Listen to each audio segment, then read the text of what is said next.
Hi. So, thank you, Paul, for inviting me to speak tonight. Can everyone hear me today?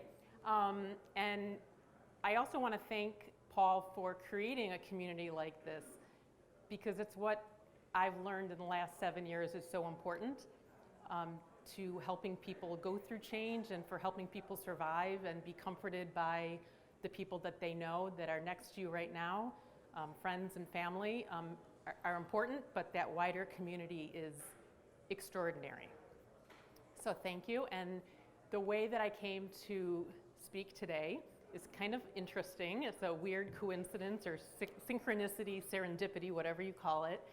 I was in Shorewood about a month ago, and I was at the Collectivo in Shorewood, and I was sitting there going to write, and I had my computer, and I got my cup of coffee and my lunch, and there was no place to sit, and everyone was spread out on these tabletops of 4, and fortunately, a woman said to me, "Come on over and sit down." Then we're both typing away, and she started a conversation with me, and she introduced herself as Nikki Johnson, an artist, a curator, and we started talking, and she told me about CreativeMornings.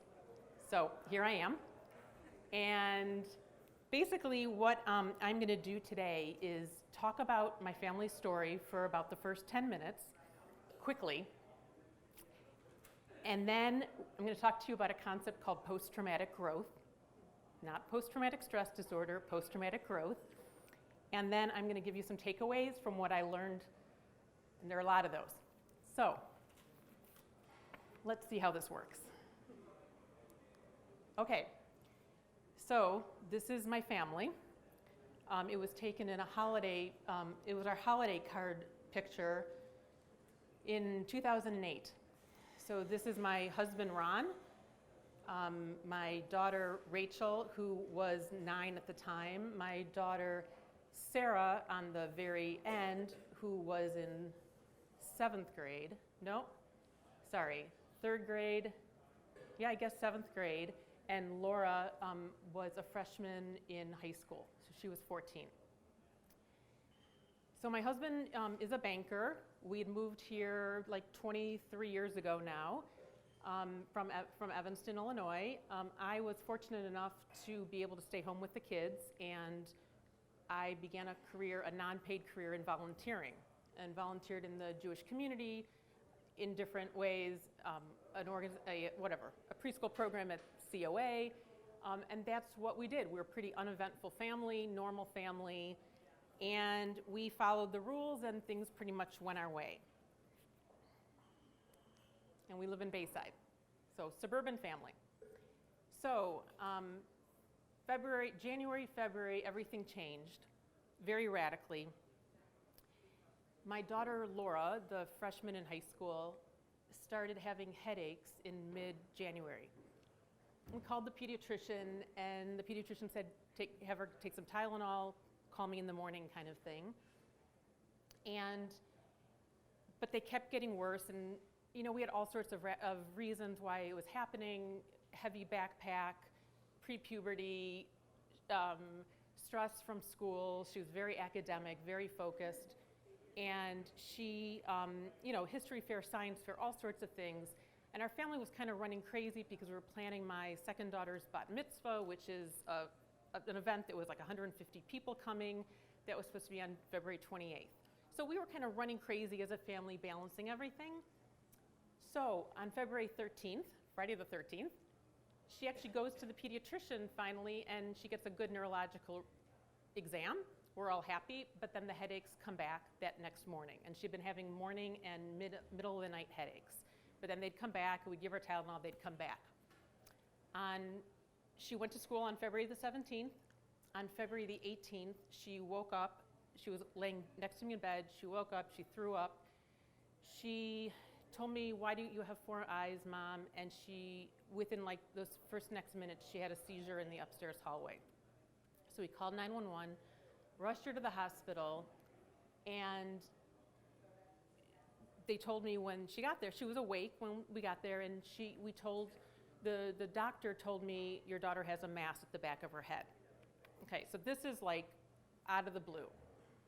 And so I thought, I'm devastated by the news, but I think, okay, it's going to be a benign tumor. It's going to be able to get taken out, and we're just going to go on it life as usual, because that's how it always worked with our family. It all just kind of worked out. And actually, as strange as it might seem, the first question I had in my mind not was, will this be okay, was, do I need to cancel the bat mitzvah?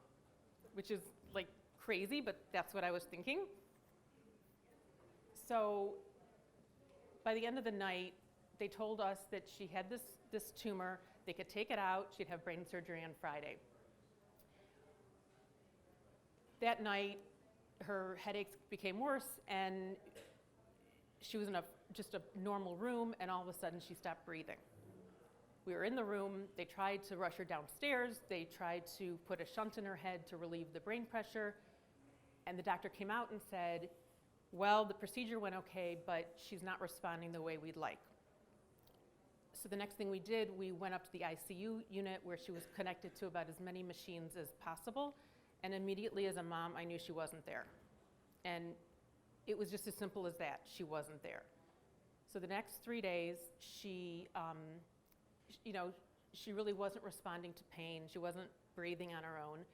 And 3 days later, we had been in the hospital. We didn't know what was happening, but we knew it wasn't good. And on the 21st, she had her last MRI, and they told us that she had had a massive brain bleed, and she was brain dead.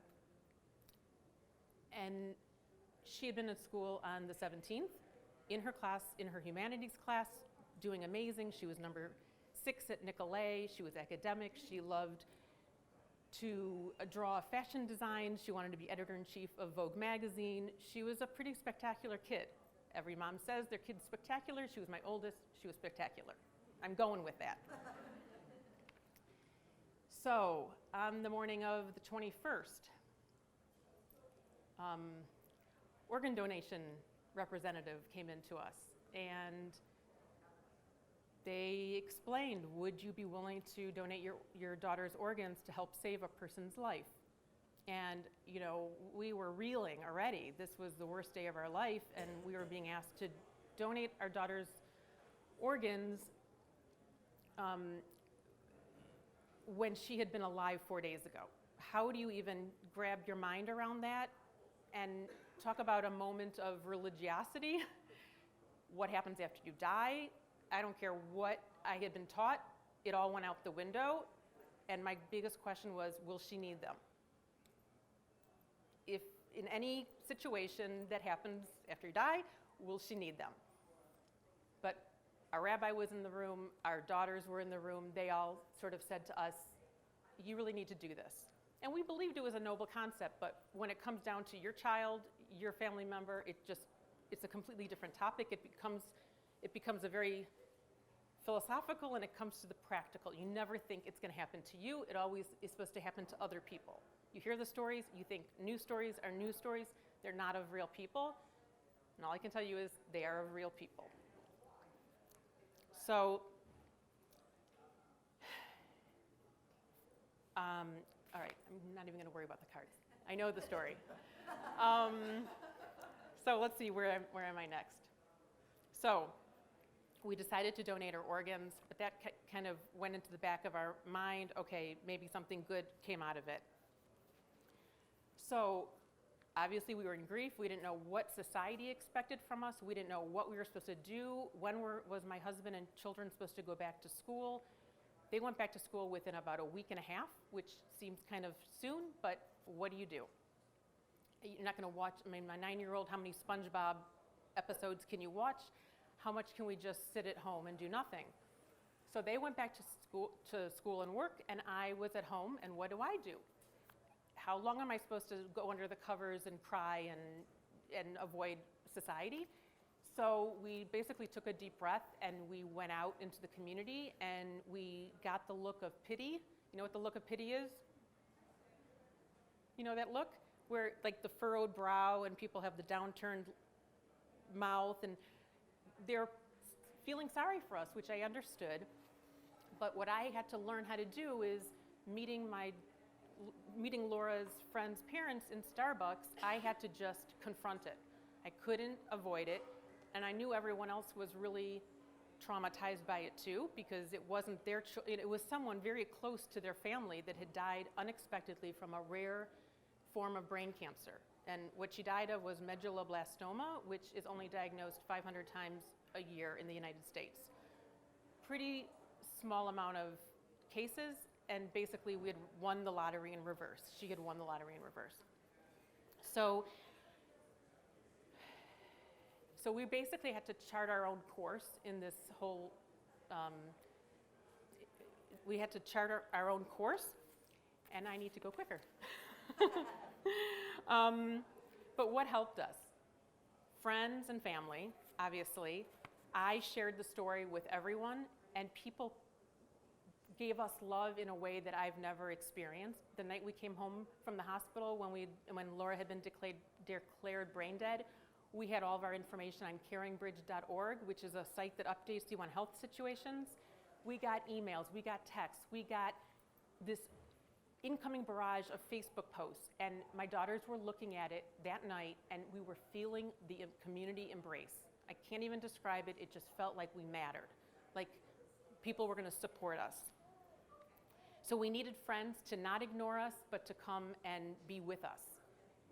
We were the same people that we were a day before Laura died, and we still wanted to be those same people. So basically, friends helped when nothing else would.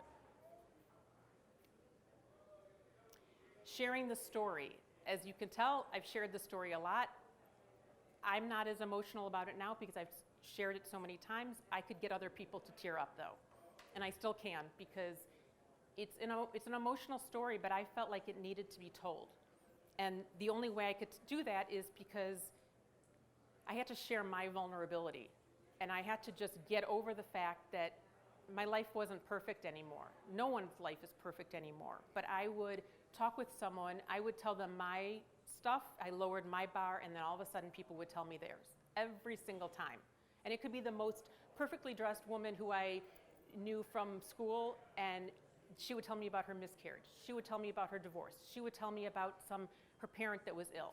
So everyone, if you lower your bar of vulnerability, people will respond in kind, and it makes a more meaningful conversation. So what was our attitude? There was no blame that we could put on anything. This just happened.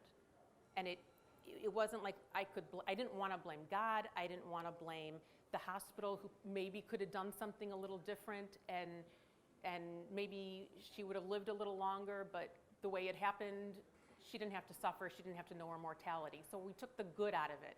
In fact, we would say to people, we got lucky. And people look at us like, what are you talking about? You lost your precious daughter. And the reality is, she could have suffered. She didn't need to know her mortality. She didn't have to go through brain surgery, chemo, and radiation. We didn't have to see her suffer. She didn't have to she didn't have to suffer. So you have to kind of take what you can take out of it. And we needed to keep parenting our other two daughters. They were 9 and 12 and a half. And even though we had lost Laura, which is the worst thing a parent can experience, they still had their lives ahead of us, and we couldn't sacrifice their lives for something that we couldn't get back anyway. We also had too much to lose. We liked our family and what we had done for the last 40 years, and we still have 40 or 50 years left ahead of us. You know, how can you be miserable for that long of a time? So I'm going to go through this pretty quickly because this is the organ donation piece, but basically we got meaning from tragedy, and this is the letter that we received from the woman that received Laura's liver all the way out in New York City. Upstate New York, I'm sorry. So I know you can't read it all, but it's basically anonymous information telling us what happened. This is my daughter, Sarah, Rachel, and the woman in the middle is Trish O'Neill, who is the person who Laura saved and who we saved by that decision that morning. She is a special ed teacher, 47 years old now, and we get along like family. Trish and Gary on the end came in for a memorial walk that we do every year, and I can't even wrap my arms around the fact that this came to be because of one decision we made. And that And the strange part is if Laura hadn't died, this woman wouldn't be alive. So there's no way to explain that. And we went to her lake cottage, met her family. Okay, so a lot's happened in my life. Oh my gosh, okay. So, and I want to have questions too. So basically we're planning my third daughter's bat mitzvah, and I start getting headaches. I knew there was emotional baggage involved in planning another bat mitzvah. I didn't want to cancel it. I start getting headaches and continue having headaches. Early morning, middle of the night, I've learned if you have that, it's a possibility of something. So get through the bat mitzvah. Everyone, of course, is telling me, don't worry, Susan, your daughter died of a brain tumor. You're good. You're just emotional. Get through the bat mitzvah. 10 days after the bat mitzvah, I get an x-ray or an MRI, and the doctor says, Susan, I can't sugarcoat this, but you have a brain tumor. You have an aggressive brain tumor. It's likely a meningioma that is benign. Laura's tumor had been called aggressive. Mine now is being called aggressive. It doesn't get scarier than that, I don't believe. He says, you need to go right now. You need to check yourself into Frederick Hospital. And that's what my husband did. He drove me to Frederick Hospital and had to go home and tell my other two daughters that their mom now had a brain tumor. So fortunately, I'm here today. So I came into the hospital emergency on Wednesday, had brain surgery. Went in on Wednesday. Laura had gone in on Wednesday emergency. Friday, I had brain surgery. She had never lived to have the brain surgery that had been scheduled on that Friday. So it's kind of odd. So, I mean, it's pretty bizarre that this kind of thing can happen. I had the surgery. My recovery was pretty amazing. I actually described it as a spa vacation. I pitied anyone who hadn't gone through what I'd experienced. I wanted to write a book called Brain Surgery, the Best Thing That Can Happen to You, or Be There for the People in your lives. I was on a high dose of steroids, which is supposed to potentially cause some euphoria, but man, if you could see the euphoria and the bliss and the transcendent experience that I had, you would all be taking this dose of steroids. So it makes no sense because everyone else that's been on prednisone packs all say that it makes them jittery and not sleepy and angry and bitter, and it did make me not sleep for 3 weeks. It did make me gain 15 pounds from 8 desserts a day, but I don't think steroids usually give people this effect, and I think the reason I got this effect is because I had been talking and being vulnerable and going up some kind of a learning curve with how you relate to people and the world, and it just kind of pushed me over this edge. And so I had a good drug trip, that's for sure. So I went through some things where I couldn't wiggle my toes on my right foot at first. Then I was on a walker. I had a dropped foot. Then I got on a cane. And again, the community came to me for support, and they were amazing. Once again, it actually just multiplied because no one could believe that this happened to the Miller family again, the family that lost their daughter 3.5 years before. That helped, driving me to the physical therapy appointments, being empathetic, not pitting us, but being empathetic, being there, the meals, everything, that was everything. And if I had been a transplant into a different community, didn't have this kind of community around me from volunteering for the last 15 years, this would not have happened in the same way, and I know that I would not be standing up here today if friends hadn't really come to my rescue. So, let's see where I'm at. That's me. It really happened. I don't know if you could have believed it if I didn't show the picture. But I was happy right away after the surgery. And that's me kind of recovering. About a year after my surgery, I was talking to my sister-in-law. She said, have you ever heard of post-traumatic growth? I went, no, I've heard of post-traumatic stress disorder. She told me there are 2 professors down at University of North Carolina who are studying this as an area of psychological study. They coined the term in 1995. And it basically says that people who've gone through trauma, yes, they can have PTSD symptoms and flashbacks, but they can also be resilient, which is the majority of us. A parent dies, you get an illness, you're pretty devastated at first, and then you get back to your status quo. What happens with people who have gone through a trauma where you can divide your life into before and the after, many people do experience things that we had experienced, a deepening of relationships, prioritizing your life differently, more compassionate, et cetera, all the things, like gratitude that you have heard about. All the things that Oprah and Deepak Chopra say, they're true. At least that's what I believe. And the really positive aspect of this is change can happen, even trauma can happen, and the research shows that 70% of trauma survivors experience at least one of these aspects. Woman in the Boston Marathon who has her legs blown off, all of a sudden she has a prosthetic leg and she's learning to dance again. We just don't understand this concept enough to say this happens. And let's see, so that's pretty self-explanatory. You can have a more purposeful life after trauma, even more purposeful than if you don't experience the trauma. Not that I would want to say have brain surgery to experience this. This is why I'm trying to share the information. Appreciate your life and appreciate your relationships now before you have to go through something like that. So, bad stuff will happen. Everyone has bad stuff. Everyone here has had the bad stuff, and you can't avoid it. That is what life is about. We thought it wouldn't happen to us, and we were wrong. We were that family now on the national news that everyone knew about in our community. So, what do you do before the bad stuff happens? You have your ducks in a row. What I mean by that is you are emotionally and physically as healthy as you can be. You have good relationships with your family, your friends, you're part of a community. You have a good attitude. You're on the more extroverted side in terms of developing relationships. You're basically girding yourself for that eventuality because eventually something will happen to you.